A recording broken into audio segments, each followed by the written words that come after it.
Oi gente, tudo bem com vocês? Hoje eu vou mostrar minha slime.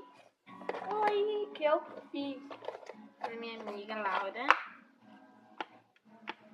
Ela ficou muito boa. Deixa eu... Ela estica bastante. Gente, ela não tá com cor. Ela ficou branquinha e eu peguei um batomzinho, uma coisa assim. E ficou dessa cor, ó. Não sei se tá dando pra vocês verem, mas ficou meio que cinza. Será que faz barulho, gente? Será que é de verdade um slime? Ai, vou colocar aqui no chão pra ver. Gente, faz bastante barulho. Não sei se vocês estão escutando, né?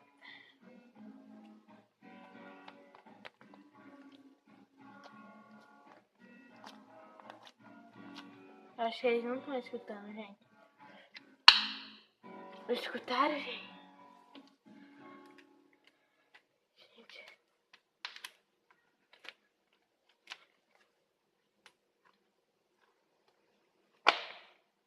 Gente, é muito gostoso. Ai, que altura, gente. Acho que é bastante, ó. Ela faz um barulho. Gente, primeiro slime que eu tenho na vida.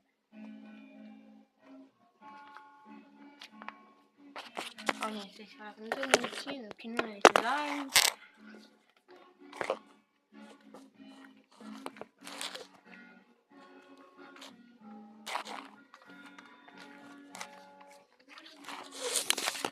Vocês viram, gente? Essa é minha slime. Gente, no meus vídeos tá bombando pela internet. Se bater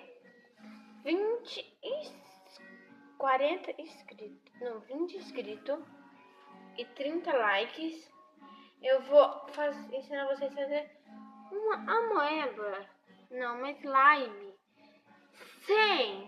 só com cola, gente, cola, um tiquinho só de água e